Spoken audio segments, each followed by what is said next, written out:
General Ashfaq Pervez Kayani کے دور کی سب سے بڑی ناکامی سی آئی اے کا 2 مئی 2011 کو ایبٹ آباد میں کیا گیا آپریشن جیرونیمو ہے، جس کی تحقیقات کے لیے سپریم کورٹ کے جج جسٹس جاوید اقبال کی سربراہی میں جوڈیشل کمیشن بنایا گیا، مگر حسب روایت اس کمیشن کی رپورٹ منظر عام پر نہ آ سکی۔ سی آئی اے نے 2 اور 3 مئی کی درمیانی شب ایبٹ آباد میں ہیلی کاپٹرز کے ذریعے کمانڈو ایکشن کرتے ہوئے اسامہ بن لادن کو قتل کر دیا اور اس کی لاش اپنے ساتھ لے گئے، جسے ڈی این اے کرنے کے بعد سمندر برد کر دیا گیا۔ لیون پینیٹا، جو اس وقت سی آئی اے کے سربراہ تھے، انہوں نے اپنی کتاب وردی فائٹس میں اس آپریشن کی تفصیلات بیان کی ہیں۔ لیون پینیٹا کے مطابق گوانتا ناموں میں تفتیش کے دوران خالد شیخ محمد کے ذریعے پہلی بار یہ بات معلوم ہوئی کہ اسامہ بن لادن ایک شخص کے ذریعے مختلف لوگوں سے رابطہ کرتے ہیں اور اس کا نک نیم ابو احمد ہے۔ 2007 میں کسی اور ذریعے سے پتہ چلا کہ اس شخص کا پورا نام ابو احمد ابراہیم سعید احمد عبد الحمید ہے اور وہ کویت کا رہنے والا ہے۔ ابو احمد الکویتی کو بہت جلد تلاش کر لیا گیا اور سی آئی اے نے پاکستان اور افغانستان میں اس کی نگرانی شروع کر دی۔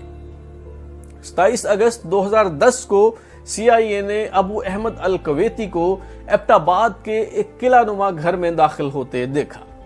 اس گھر کی ساخت ایسی تھی کہ سی آئی اے چیف لیون پینیٹا اچھل پڑے۔ یہ گھر آس پاس کے گھروں سے 8 گنا بڑا تھا۔ دیواروں پر خاردار باڑ لگی ہوئی تھی، دیواریں بہت اونچی تھیں۔ جب تصویریں لے کر باریک بینی سے جائزہ لیا گیا تو اس بات پر بھی حیرت ہوئی کہ 3 منزلہ گھر کی آخری منزل کے سامنے جو بالکونی تھی، اس کے آگے بھی 7 فٹ اونچی دیوار بنا دی گئی۔ ایبٹ آباد کے اس کمپاؤنڈ سے متعلق ایک اور مشکوک بات یہ تھی کہ اتنے بڑے گھر میں ٹیلی فون، انٹرنیٹ یا کیبل کا کنیکشن نہ تھا۔ ایک اور حیرت انگیز بات یہ تھی کہ ابو سعید الکویتی اور اس کے بھائی کی فیملی اس کمپاؤنڈ کے سرونٹ کوارٹر یا گیسٹ ہاؤس میں رہ رہی تھی۔ سوال یہ تھا کہ اگر ابو سعید الکویتی نے یہ گھر اپنے لیے بنوایا ہے تو پھر وہ خود مرکزی عمارت میں کیوں نہیں رہ رہا؟ ابھی تک یہ بات تو کنفرم تھی کہ اس گھر میں کوئی ہائی ویلیو ٹارگٹ موجود ہے، لیکن وہ ہائی ویلیو ٹارگٹ کون ہے؟ سی آئی اے کو یہ تفصیلات 2 پاکستانیوں نے فراہم کی، جن میں سے ایک پاکستان کے خفیہ ادارے کا سابقہ افسر ہے۔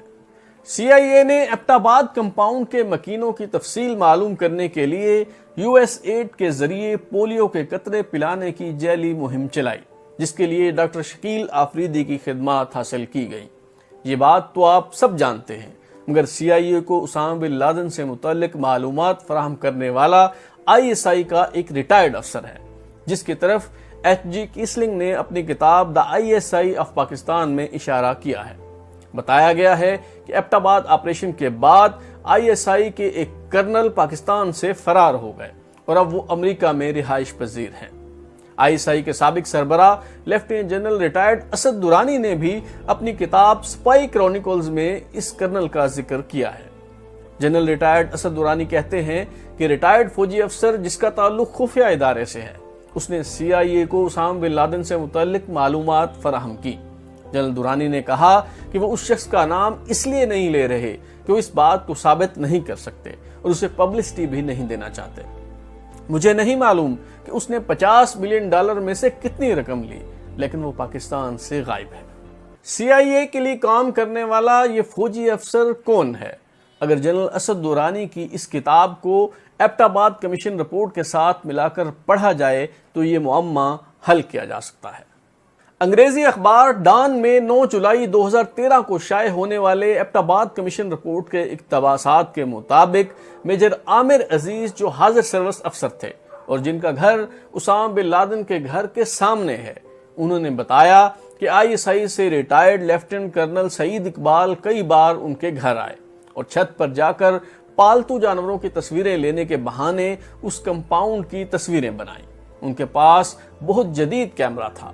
ان کے پاس جو گاڑی تھی وہ بہت مہنگی تھی، جسے اس سطح کا فوجی افسر خریدنے کا سوچ بھی نہیں سکتا۔